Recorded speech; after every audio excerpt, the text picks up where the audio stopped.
आज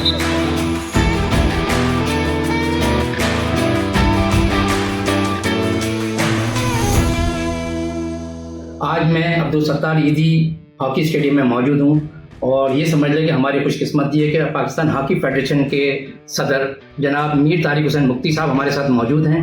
अब हम इनसे पूछेंगे, एक ज़माना था पाकिस्तान हॉकी का दुनिया भर में गलबा था और पाकिस्तान के पास बैक वक्त 5-5 टाइटल थे और पाकिस्तानी टीम जब भी ग्राउंड में जाती थी फतह हासिल करती थी। अब इस वक्त मैं तारिक हुसैन मुफ्ती साहब से पूछूंगा कि इनका क्या एम है। शकील कंगा साहब, आपकी बहुत मेहरबानी, आप यहाँ आए हॉकी स्टेडियम में। हालांकि मुझे पता है कराची में रहते हुए इस स्टेडियम तक किसी की रसाई नहीं थी। काफ़ी अरसे से ये स्टेडियम कब्ज़ा ग्रुप ने अपने कब्ज़े में लिया हुआ था, जहाँ तो प्लेयर्स को आने दिया जा रहा था। हमने इसकी जो हालत देखी है वो तो सारे कराची को, मेरा ख्याल पूरे पाकिस्तान को पता है। और विद इन शॉर्ट नोटिस मैंने अपने ऑर्डर जारी किए थे कि चौथे 5वें रोज़ जूनियर चैम्पियनशिप का जो कैंप लगना है वो इधर ही लगेगा, कराची में ही लगेगा। और अल्हम्दुलिल्लाह हम उसको कराने में कामयाब हुए कि आज हम स्क्रूटनी के लिए जा रहे हैं, सिलेक्शन के लिए जा रहे हैं टीम की। और कुछ अरसे से मैं देख रहा हूँ कि कराची से या सिंध से मुझे उस तरह प्लेयर नहीं मिले। उसकी वजूहात भी यही हैं, जो मैं समझता हूँ कि यहाँ कुछ काबिज़ लोग हैं जो हॉकी को आगे प्रमोट होने नहीं दे रहे। अल्हम्दुलिल्लाह अब मैं पहुँच गया हूँ, कराची वाले मायूस ना हों और इंशाअल्लाह मेरी कोशिश होगी कि कराची के बच्चों को मैं नेशनल टीम में देखना चाह रहा हूँ और आएंगे भी से। मुझे पता है हमारे बच्चों में टैलेंट की कमी नहीं है और हमारी टीमें इंटरनेशनल टूर्स पे नहीं जा रही थी और मेरा सबसे पहला फोकस ये था कि मैं इंटरनेशनल टूर्स करा दूँ अपने सीनियर टीम को, और मैंने करवाई। अल्हम्दुलिल्लाह हमने अजलान शाह में बहुत अच्छी गेम पेश की। अभी काम करने की ज़रूरत है, हमें मालूम है हमारे गोलकीपर कोचेज़ हमारे पास नहीं हैं, लेकिन उस पर हम इंटरनेशनल कोचेज़ को हायर करने जा रहे हैं ताकि हम गोलकीपर उस सेक्टर में भी हम अपनी परफॉर्मेंस दे सकें। अब मैं ये समझता हूँ 2025 बहुत अच्छी नवीद और बहुत अच्छी खुशखबरियों के साथ हॉकी के मैदान में आपको अच्छे रिजल्ट्स मिलेंगे इंशाल्लाह। जिस तरह जर्मनी की टीम है, जूनियर टीम अप्रैल में यहाँ आ रही है इंशाल्लाह। तो पहले जर्मनी आ रही है, फिर उसके बाद मलेशिया और चाइना और मुख्तलिफ इंटरनेशनल टीम्स को हम मज़ीद ईमेल्स भेज रहे हैं। साउथ अफ्रीका को भी मैंने भेजा हुआ है। इंशाल्लाह हमारी कोशिश होगी कि अगले साल ज़्यादा से ज़्यादा इंटरनेशनल टूर्स हम कराएं, इधर इसी ग्राउंड में कराएं, कराची में ईदी स्टेडियम में कराएं। तो जिस तरह अभी स्पोर्ट्स को इग्नोर रखा गया पिछले अदवार में, उसमें स्पोर्ट्स में ये होता था डिपार्टमेंटल हॉकी भी होती थी, डिपार्टमेंटल प्लेयर्स आते थे मुख्तलिफ डिपार्टमेंट से। लेकिन वो जब इमरान खान साहब ने बंद कर दिया तो प्राइम मिनिस्टर ऑफ पाकिस्तान या शहबाज शरीफ साहब ने ऐलान भी किया है और उस पर बड़ी तेज़ी से काम हो रहा है। इंशाल्लाह हमारे बच्चों को, हमारे प्लेयर्स को जॉब्स भी मिलेंगी और मुख्तलिफ डिपार्टमेंट्स की तरफ से वो खेल पाएंगे। स्कूल और कॉलेजेस में दोबारा जाने की ग्रॉस रूट लेवल से हमने इसको उठाना है। जब तक हम ग्रॉस रूट लेवल पे नहीं जाएंगे, अब जो स्कूल्स बन गए हैं उनमें कुछ में ग्राउंड भी नहीं है।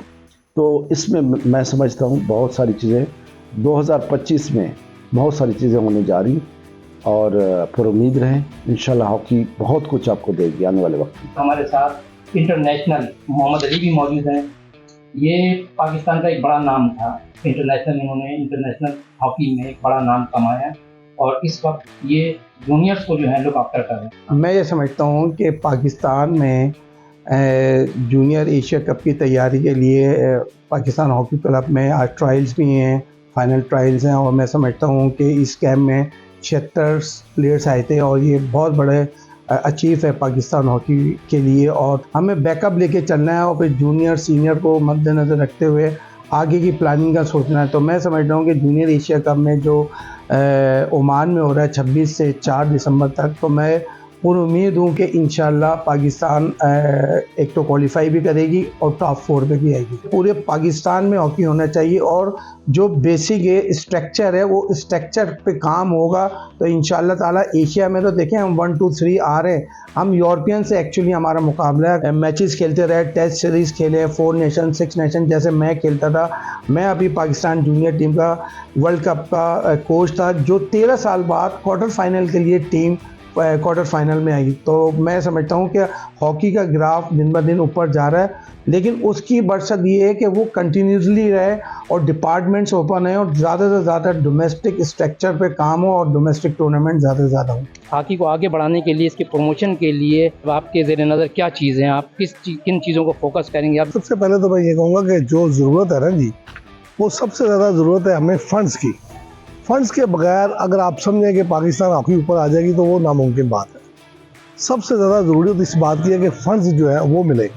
उसके बाद प्लानिंग की ज़रूरत है, और मैं समझता हूँ कि प्लानिंग इस फेडरेशन ने की हुई है कि हमने अपने ग्रास रूट लेवल से लेकर टॉप लेवल तक तमाम टीमों को खिलाना है, तमाम टीमों को मौका देना है, तमाम टीमों को कंपटीशन करना है। हुकूमत की सपोर्ट होगी तो फिर सब कुछ सही होगा। अब जिस तरह हमारे कैंप लगे तो मैं कहता हूँ कि हुकूमत को चाहिए कि सपोर्ट करे प्लेयर्स को, हर प्लेयर्स को, और हमारे फेडरेशन को, क्योंकि फेडरेशन जितने भी कर रही है वो सब मतलब ये कि अपने कभी किसी स्पॉन्सर ढूंढ के लाती है, कभी किसी स्पॉन्सर ढूंढ के लाती है। तो हुकूमत से हम रिक्वेस्ट करते हैं कि वो थोड़ा सा हॉकी को सपोर्ट करे। यहाँ पाकिस्तानी खिलाड़ी अगले जूनियर इवेंट्स की तैयारी कर रहे हैं। इम्कान तो ये है कि हमारी हॉकी इंशाल्लाह साबिक अदवार की तरह ऊपर की तरफ आएगी। सदर तारिक हुसैन मुफ्ती साहब और राना मुजाहिद की क़यादत में एक बार फिर हॉकी को ऊपर लाने की कोशिश की जा रही है, और हमें उम्मीद है कि कराची में जो बेतहाशा टैलेंट है ये लोग एक्सप्लोर करने में कामयाब रहेंगे। मेरे यूट्यूब चैनल को लाइक, सब्सक्राइब और शेयर कीजिएगा, और कमेंट्स वक्त में अपनी कीमती राय से आगाह ज़रूर कीजिएगा।